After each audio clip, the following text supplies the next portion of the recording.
문희정의 핫 키워드. 가장 뜨겁고 궁금한 국제 이슈를 분석하는 시간입니다. 문희정 국제정치평론가 전화로 연결합니다. 평론가님 안녕하세요. 네, 안녕하세요. 네, 오늘은 UN 팔레스타인 난민기구와 관련한 내부 비위가 논란이 되고 있다는 소식이네요. 네, 그렇습니다. 아랍계 최대 언론사라고 할 수 있는 알자지라는 UN 내부 감찰실 윤리 보고서를 입수해서 고위층의 비위가 자행되고 있다고 보도했는데요. 이 보고서는 전 현직 직원 수십 명의 진술을 토대로 현직 집행위원장과 부위원장, 또 위원장의 선임 보좌관과 전직 비서실장 등으로 구성된 내부 조직이 사익을 위해 권한을 남용하고 권위주의적이고 독단적으로 기관을 운영했다고 지적했습니다. 네. 이 구체적인 내용을 좀 살펴보면 지난 2014년 집행위원장에 선임된 피에르 크라엠빌은 자신이 선임 보좌관으로 임명한 아랍계 여성 직원과 연인 관계로 출장 때마다 해당 직원을 동행시키는 것은 물론이고 비즈니스석 항공권과 과도한 특별수당 등을 지급한 것으로 드러났고요. 샌드라 미첼 부위원장은 전 비서실장 하캄 샤완과 공모해서 유엔의 이해충돌 방지 규정을 어기고 배우자를 UN 팔레스타인 난민 구호 사업기구 요르단 사무소 고위직에 임명한 것이 발각되기도 했습니다. 네, 이 기구가 UN 산하 기관인데 그럼 UN 측의 입장도 나왔습니까? 네, UN 조사관들이 현재 보고서 내용의 혐의 사실을 조사 중에 있기 때문에 이 결론이 나오기까지 입장을 밝힐 수 없다고 주장하고 있는데요. 알자지라는 이 보고서가 지난해 12월 이미 안토니오 구테우스 UN 사무총장에게 보고가 됐고 UN 조사관들이 예루살렘과 그리고 요르단의 암만에 있는 기관을 방문해서 혐의에 대한 정보를 수집했다고 밝혔습니다. 네. UN 측은 진행 중인 수사가 일단 완료되면 시정 조치나 다른 행정 조치가 필요한 결과가 나오면 주저하지 않을 것이라고 전해졌는데요. 이 제이슨 그랜블릿 이 미국 백악관 중동 특사는 혐의에 대해 매우 우려하고 있다며 유엔의 완전하고 투명한 조사를 요구했습니다. 지금 문제가 되고 있는 이 UN 팔레스타인 난민기구 정확하게 어떤 일을 하는 단체인가요? 그러니까 유엔에서 난민에 대한 거의 대부분의 일들은 아마 많이들 들어보셨을 겁니다. 유엔 난민 고등 판무관실이 담당하고 있는데요. 네. 팔레스타인 난민에 대해서만 따로 떼어서 UN 팔레스타인 난민 구호 사업기구가 담당하고 있습니다.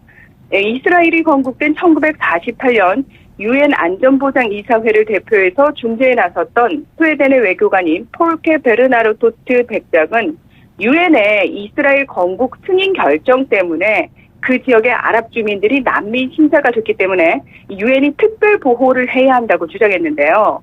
이에 따라서 UN 팔레스타인 난민 구호 사업 기구가 1949년에 창설이 됐고요. 그리고 유엔 산하 기구 중에서 가장 많은 직원을 보유한 단체로 성장하게 됩니다. 네. 이 현재 가자 지구와 요르단강 서안 지구, 요르단, 레바논, 시리아에 있는 530만 명 이상의 팔레스타인 난민에 대한 교육과 보건, 복지, 구급 등의 구호 사업을 펼치고 있는데요.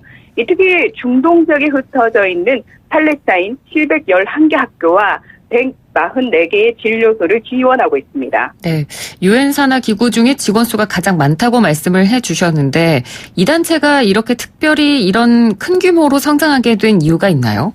네, 한마디로 난민 수가 계속 증가하고 있기 때문입니다. 네. 그러니까 사실 팔레스타인 난민 기구가 처음 출범할 당시만 해도 팔레스타인 난민은 1946년 6월부터 1948년 5월까지의 정상적인 주거지가 팔레스타인이었지만 1948년 아랍 이스라엘의 전쟁의 결과로 집과 생계수단을 모두 잃은 사람들로 규정이 됐는데요. 네. 그러니까 이 기준으로 보면 당시 75만 명 수준이었고 당연히 시간이 지나면 자연적으로 감소해야 하는 게 맞습니다. 하지만 인도적 차원에서 난민의 지위를 인정받을 수 있는 기준을 새로 추가하게 되는데요. 그러니까 다른 아랍 국가의 시민이 된 사람들, 특히 요르단에 귀화한 사람들의 난민 지위를 계속 인정했고요. 그 팔레스타인 난민 남자의 후손 및 합법적으로 입양된 자녀, 그리고 1967년 3차 중동 전쟁에서 발생한 난민까지 포함되면서 난민 수가 처음보다 무려 7배 이상 늘었습니다. 네. 이게 참고로 말씀드리면 일반적으로 난민의 지위는 당사자와 미성년 자녀까지로 한정이 되고 이 난민들 대부분이 다른 나라에서의 정착을 목적으로 하는 경우가 많은데요. 네. 팔레스타인인들은 대다수가 다른 나라로 귀화하기보다는 원래 살던 땅으로 돌아가길 간절히 원하기 때문에 귀환권 보장 차원에서 난민의 지위가 대물림될 수밖에 없는 현실적인 이유도 있습니다. 네. 그렇다면 팔레스타인 난민의 수가 앞으로도 줄어들지는 않을 것 같은데요. 네, 맞습니다. 게다가 이스라엘이 무력 점령을 통해서 팔레스타인인들을 강제로 쫓아내고 유대인 정착촌을 건설하는 일이 아직까지도 계속 벌어지고 있기 때문에 오히려 하루아침에 삶의 터전을 잃고 난민이 될 수밖에 없는 사람들은 증가하는 추세라고 할 수 있습니다. 그러니까 따라서 일반적인 난민의 지위 규정으로 팔레스타인 난민을 대할 수 없는 이유가 바로 여기에 있고요. 네. 현재 국제사회의 비판이라든지 유엔의 결의안도 가볍게 무시하는 이스라엘의 행태를 보면 팔레스타인 땅에 살고 있는 모든 팔레스타인인들이 잠재적 난민이라고 해도 과언이 아니라는 얘기까지 나오고 있습니다. 하지만 미국은 1948년 이스라엘에 건국돼 팔레스타인을 탈출한 사람들뿐만 아니라 그 후손들에게도 난민 지위를 부여하면서 지원해야 할 난민 숫자가 500만 명이 넘는 것을 문제 삼아 왔는데요.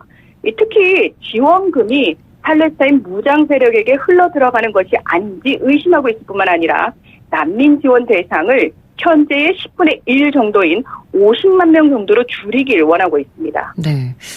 지금 이렇게 난민의 수가 계속해서 증가하고 있기 때문에 그만큼 자금도 상당히 많이 필요할 것 같은데요.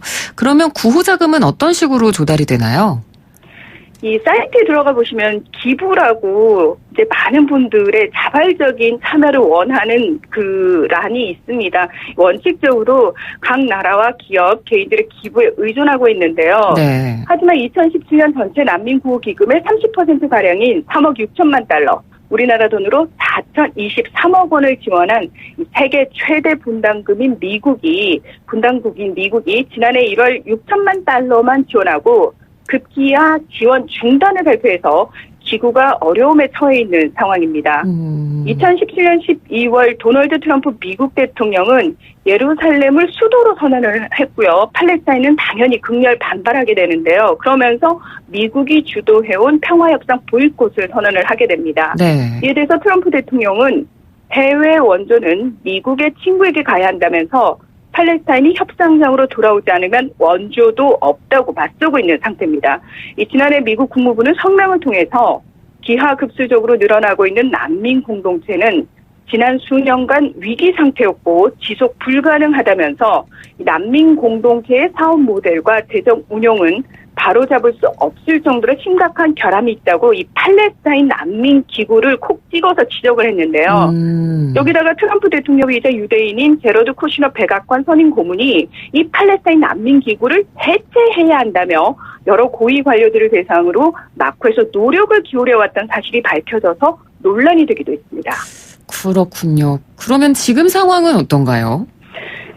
그동안 팔레스타인 난민기구는 약 3만여 명의 팔레스타인인들에게 일자리를 제공하고 있었는데요. 네. 그러니까 미국의 지원 중단에 따라서 지난해부터 가자 지구와 요르단강 서안에서 구호 활동을 펴고 있는 이 기구 직원들이 대량 해고됐고요. 해고되지 않은 직원들 중 많은 수가 파트타임으로 신분이 바뀌고 있는 실정입니다. 유엔 팔레스타인 난민기구는 지난 5월 13일 공식 성명을 통해서 가자 지구 주민 절반 이상이 국제사회의 식량 원조에 의존하고 있다며 어려움을 호소했고요. 그리고 팔레스타인의 마무드 아바스 자치수반의 소속당인 파타당은 지난 14일 유엔이 유엔 팔레스타인 난민기구의 예산을 부담해달라고 요청하는 내용의 성명을 발표를 했습니다. 지난 4월 아랍권 22개 회원국을 둔 아랍연맹이 팔레스타인 당국에 매달 1억 달러, 우리나라 돈으로 약 1,100억 원을 지원하기로 약속하기도 했고요. 이 카타르도 지난 5월 4억 8천만 달러, 우리나라 돈으로 약 5,600억 원의 지원 자금을 팔레스타인 자치정부에 보내기로 했다고 밝히기도 했습니다. 네. 그러니까 지금까지 말씀해 주신 내용들을 쭉 들어보면 미국이 지원금을 중단한 데 따른 여파가 굉장히 큰 걸로 보이는데 지금 미국은 어떤 입장을 보이고 있습니까? 미국은 친이스라엘 중동 평화한 수용을 전제로 향후 10년간 팔레스타인 경제 발전을 위해서 500억 달러, 약 58조 1,750억 원을 투자하겠다고 밝힌 상태인데요. 다시 말해서 그러니까 미국의 뜻에 따르면 팔레스타인을 경제적으로 발전시켜 주겠다라고 한 겁니다. 네. 이 쿠시너 백악관 선임 보좌관이 이 팔레스타인의 경제 개발을 대대적으로 지원하는 구상을 들고 중동을 현재 순방하는 중에 있습니다. 이 친미 걸프 국가들은 이스라엘과 팔레스타인 분쟁에 대한 정치적인 타결이 이뤄진다면 이 경제 구상도 유망하다는 입장을 취하고 있는 것으로 알려졌는데요. 하지만 직접적 이해 당사국인 팔레스타인 자치정부는 공식적으로 거부 의사를 밝혔고요. 네. 그리고 팔레스타인인들은 가자 지구와 요르단강 서안 곳곳에서 팔레스타인 국가는 흥정의 대상이 아니라고 주장하면서 미국을 규탄하고 있습니다. 네. 알겠습니다. 오늘 말씀 잘 들었습니다. 고맙습니다.